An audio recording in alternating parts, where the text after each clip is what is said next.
संवरण पुनः उन्मत्तों की भांति विलाप करने लगे। वह आकुलित होकर पृथ्वी पर गिर गए और तपती तपती की पुकार से पर्वत को ध्वनित करने लगे। संवरण तपती को पुकारते पुकारते धरती पर गिरकर बेहोश हो गए। जब उनकी चेतना वापस आए तो पुनः उन्हें तपती स्मरण हो आए। उन्हें तपती का वह कथन भी स्मरण हुआ कि यदि मुझे पाना चाहते हैं तो मेरे पिता सूर्य देव को प्रसन्न कीजिए। उनकी आज्ञा के बिना मैं आपसे विवाह नहीं कर सकती। संवरण की रगों में विद्युत की तरंग सी दौड़ उठी। वह मन ही मन सोचते रहे कि तपती को पाने के लिए सूर्य देव की आराधना करेंगे। उन्हें प्रसन्न करने में सब कुछ भूल जाएंगे। संवरण सूर्य देव की आराधना करने लगे। धीरे धीरे सालों बीत गए। संवरण तप करते रहे। अंत में सूर्य देव के मन में संवरण की परीक्षा लेने का विचार उत्पन्न हुआ। रात्रि का समय था। चारों ओर सन्नाटा छाया हुआ था। संवरण नेत्र बंद किए हुए ध्यान की मुद्रा में विराजमान थे। सहसा उनके कानों में किसी की आवाज आई, संवरण, तू यहाँ तप में संलग्न है। तेरी राजधानी अग्नि में जल रही है। ये कथन सुनने पर भी संवरण चुपचाप अपनी जगह पर बैठे रहे। उनके मन में रंच मात्र भी दुख पैदा नहीं हुआ। उनके कानों में पुनः दूसरी आवाज सुनाई दी, संवरण, तेरे कुटुंब के सभी लोग अग्नि में जलकर मर गए।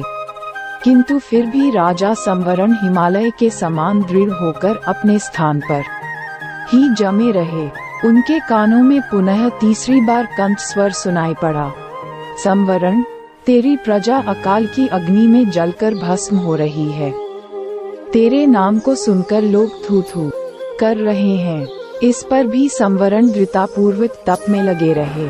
उनकी दृढ़ता पर सूर्य देव प्रसन्न हो उठे और उन्होंने प्रकट होकर कहा, संवरण, मैं तुम्हारी दृढ़ता पर मुग्ध हूँ। बोलो, तुम्हें क्या चाहिए? संवरण सूर्य देव को प्रणाम करते हुए बोले, देव, मुझे आपकी पुत्री तपती को छोड़कर और कुछ नहीं चाहिए। कृपा करके मुझे तपती को देकर मेरे जीवन को कृतार्थ कीजिए। भगवान सूर्य देव ने प्रसन्नता की मुद्रा में उत्तर दिया, संवरण, मैं सब कुछ जानता हूँ। तपती भी तुमसे प्रेम करती है। आज से तपती तुम्हारी है।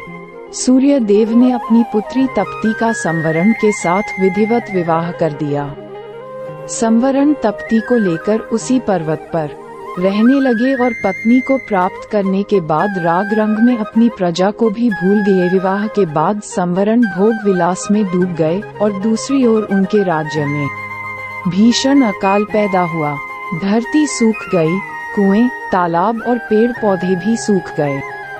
प्रजा भूखों मरने लगी। लोग राज्य को छोड़कर दूसरे देशों में जाने लगे।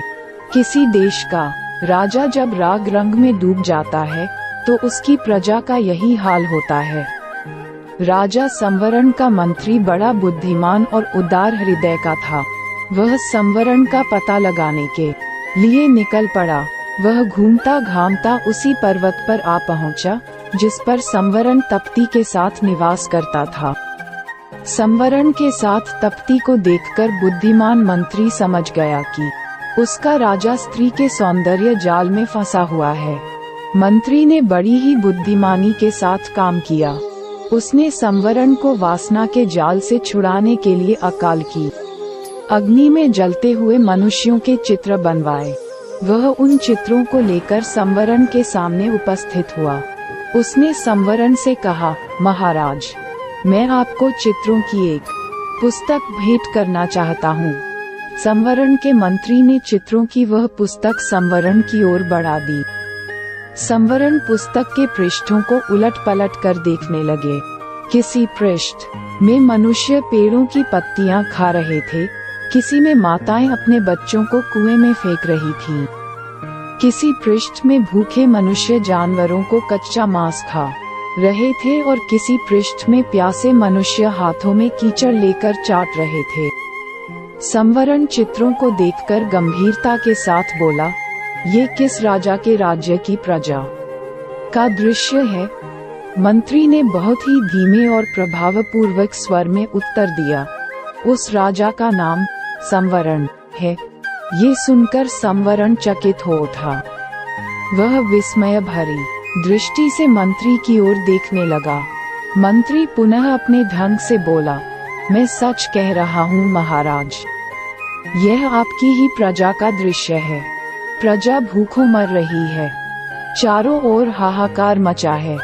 राज्य में न अन्न है न जल है, धरती की छाती फट गई है। महाराज, वृक्ष भी आपको पुकारते पुकारते सूख गए हैं। मंत्री के मुख से अपने राज्य और प्रजा का ये हाल सुनकर संवरण का हृदय कांप उठा। वह उठकर खड़ा हो गया और बोला, मेरी प्रजा का ये हाल है और मैं यहाँ मद में पड़ा हुआ हूँ। मुझे